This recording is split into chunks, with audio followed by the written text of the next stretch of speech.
All right, question period. Here we go, ladies and gentlemen.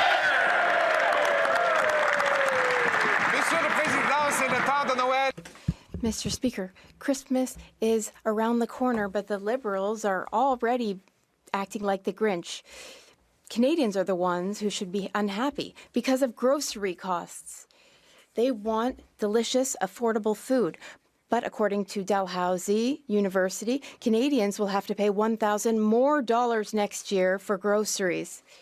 So it'll be a total of $17,600 a year, and all because of this government's inflationary taxes and deficits. Why is this Liberal government forcing Canadians to feed a big, big government rather than feeding their families? The Honourable Minister of Finance. Mr. Speaker, I know that it's Monday and my colleagues seem happy, yet the Leader of the Opposition seems to be dreaming. He's talking about an imaginary tax. Canadians know better, Mr. Speaker. There's good news in our budget. Our major measure in this budget is a tax break for 22 million Canadians, Mr. Speaker. These measures will help Canada grow. We will grow more jobs.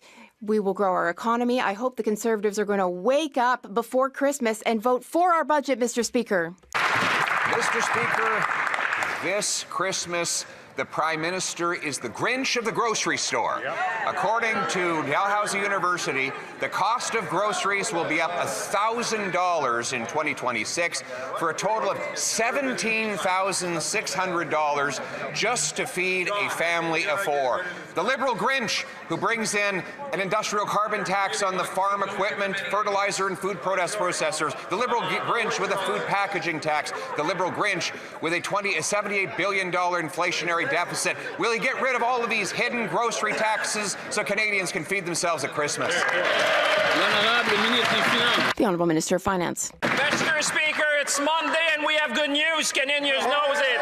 It's all in the budget, Mr. Speaker. There's a lot of good news.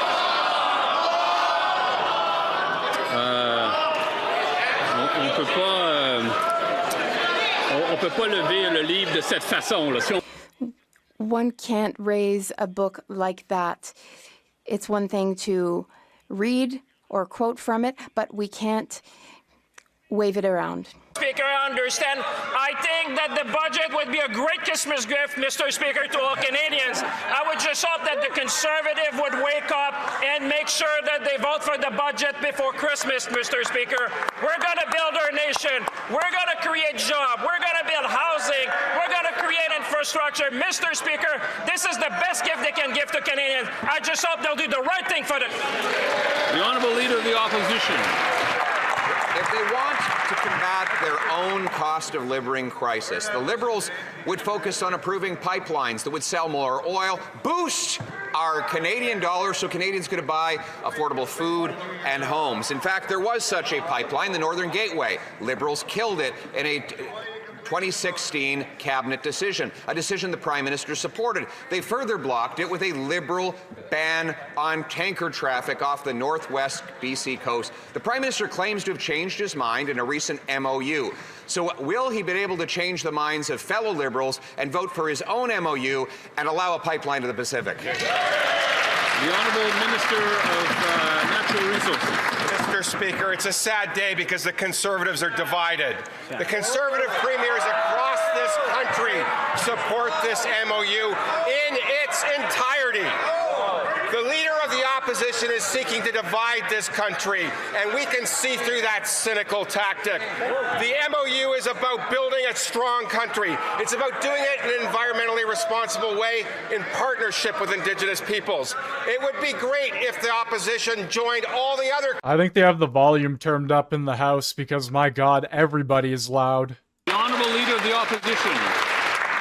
Mr. Speaker, that's exactly what we're trying to do. In the spirit of Christmas, I decided to take a great act of generosity and lift the words right out of the Prime Minister's MOU in order to support a pipeline to the Pacific and a repeal or an overriding of the Liberal tanker ban. Now, of course, it would mean Liberals would have to admit they were wrong to block that pipeline They were wrong about the tanker ban. Will, in the spirit of Christmas, Liberals admit they were wrong, vote for their own wording, approve a pipeline, and get rid of the tanker ban? The Honourable Minister of Natural Resources.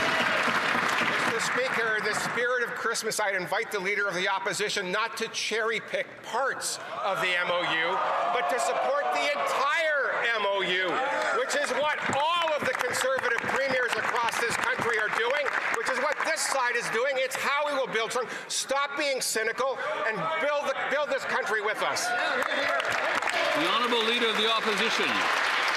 Speaker, I think the only division here is that the Prime Minister is divided against himself. The Prime Minister opposed the pipeline to the Pacific. Now he claims he supports it. He supported the tanker ban. Now he claims he opposed it. Mr. Speaker, this is the Prime Minister who said he wanted to keep half of our oil in the ground, and now he pretends to have changed his mind. He signed an MOU. He says one thing in BC, the opposite in Alberta, and here in the House of Commons he hides under his desk. Why would the Prime Minister stand up, take a position, and announce that he's voting in favor of his MOU language to build a pipeline? The Honourable Minister of Natural Resources. Speaker, the Premier of Alberta supports the entire MOU. The Premier of Saskatchewan supports the entire MOU. The Premier of Ontario supports the entire MOU. It would be great if the Conservatives would join us in supporting the entire MOU and building this country strong. The Honourable Leader of the Opposition. I think the minister is suggesting that there are parts of his own MOU that he does not support. I mean, the MOU says there would be a pipeline to the Pacific. I took the wording right out of the agreement, that there would be an overriding of the tanker ban. I took the wording for that right out of the MOU. And now the Prime Minister is hiding under his desk. Liberal members on one side of the country are saying they're against, while they're pretending in Alberta that they are in favor. So why don't they stand up in the House of Commons, look Canadians in the eye, take one position, vote for a pipe to the Pacific, and override the tanker? Government House Leader. Well, Mr. Speaker, the Prime Minister and all of us and all Conservative premiers and most people in this country supports every part of that MOU, Mr. Speaker. What's more, the Leader of the Opposition stands in his place and says to the people of Alberta, you know what?